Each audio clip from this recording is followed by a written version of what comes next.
Hey guys, so today I thought I would film a favourites video for you. I was going to do February favourites, but February literally lasted about 10 minutes and January lasted about 10 years, so I thought I would just do winter favourites and make it a bit more general. I think it's going to be quite a long one because I've put about 3 months worth of favourites into one video, so grab a drink, grab a snack and get comfy. The first category is TV, and I have actually been watching quite a bit of television, which surprises me because normally I don't. The first series I'm going to talk about is The Crown, which is possibly the best period drama I have seen ever, if not in a very long time. If you like drama, it's got plenty of it because Liz and Phil have quite a few arguments, which is, you know, always beefy.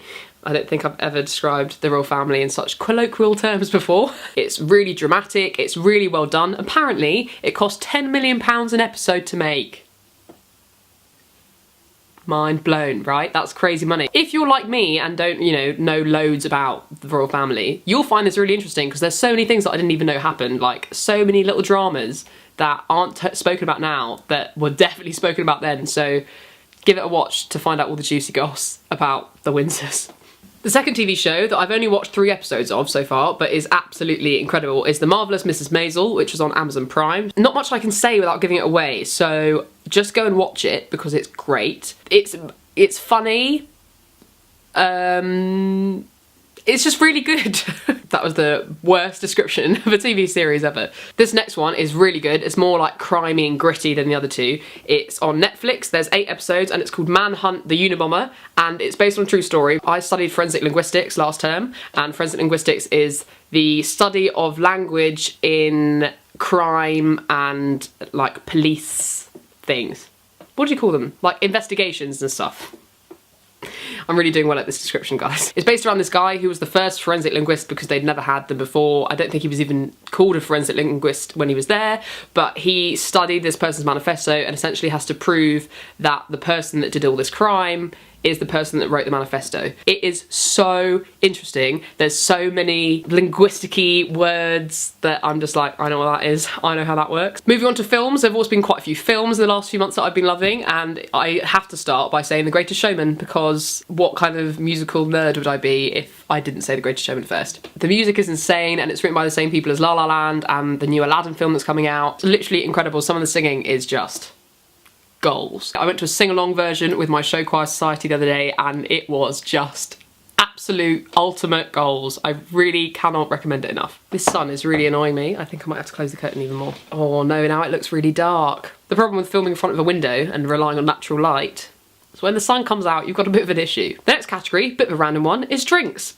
I have never been a tea drinker, ever. I've, had the odd bit of tea when I've been on work experience and there's been nothing else to drink, but other than that, I never ever have tea, and I'm in a family of tea drinkers, so it's a bit of a surprise. So not only am I currently drinking a cup of tea, but I've also bought 160 tea bags, something that I never ever ever thought I would do. Sticking with the beverage theme, my one and only bae, Ribena.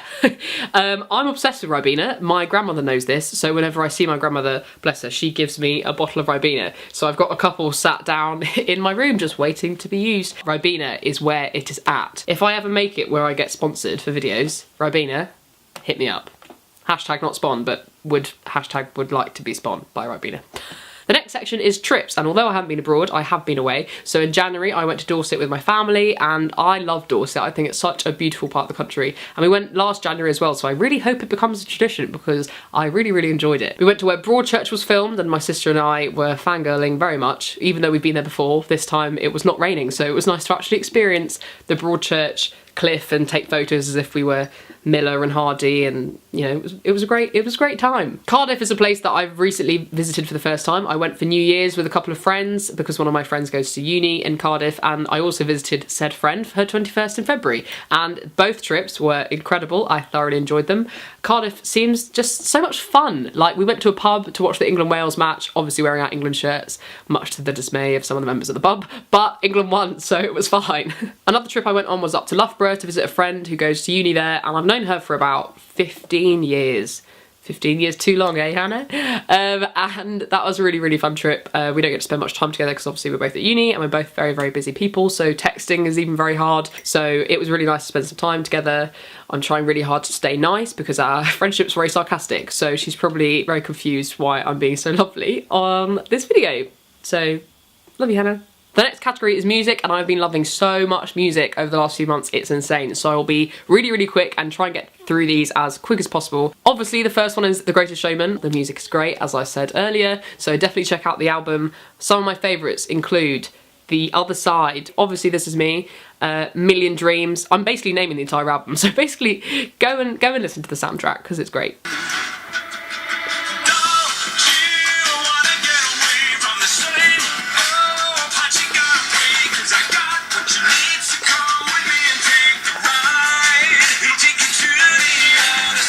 Strangers by Sigrid is also incredible. My mum is a fan. I don't know how she found out about Sigrid, but she did, and she requested the song when I was at home in January, and I just loved it because I really find it very interesting that my mum likes current music sometimes, so that amuses me greatly.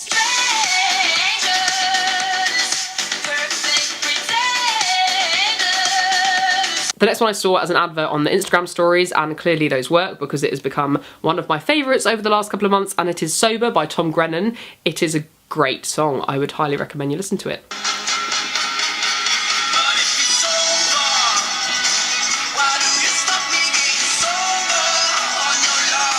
Obviously couldn't do a music section of a favourites video if I didn't mention my bae George Ezra, and he has released Paradise and it is so good. I literally click repeat all the time. It's really, really upbeat. It gets you in a really good mood. There's some nice harmonies in there as well, so gotta love a good harmony. Would definitely recommend checking that one out as well. Ready? This is gonna get so good, wait.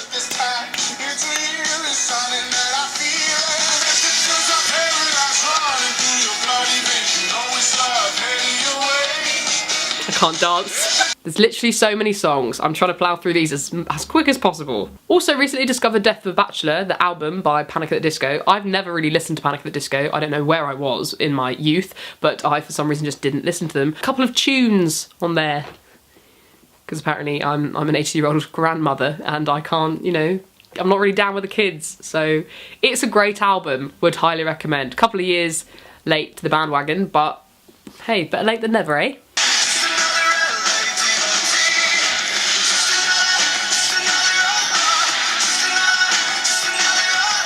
I feel like this video is getting really long, so I'm going to do the last bits really, really quickly. This category I've just called random because they're very random things and don't have anything in common. The first one is a plant. This is Val 2.0 because, you know, same type of plant, because Val suffered a really sad death. I know we shouldn't be living the past, but that's what I'm doing. Another random favourite that I got as a gift for Christmas from one of my friends is these like inspirational card things that sit on your desk in this little wooden block, and you can change the cards. This one says, "Don't stress, do your best." And I had that on my desk for the entire time during my January deadlines, so that obviously helped me a great deal. There's several you can choose from. I don't know where I'm going, but I'm on my way. I definitely don't know where I'm going. Don't know if I'm really on my way, to be honest, so that one might stay in the box for a bit. That is everything that I think I've been loving. Well, some of the things that I've been loving over the last couple of months. So I hope you enjoyed it. I'll leave links for some things in the description if I remember, and if they're linkable, I will leave them in the description. Make sure you comment down below with what you've been loving over the last couple of months. I would love to have some recommendations for TV and films, and music, obviously, and, you know, random bits and bobs that you've been enjoying. Let me know, because I want to know. Thank you very much for watching, and I will hopefully see you at some point in the future. Bye!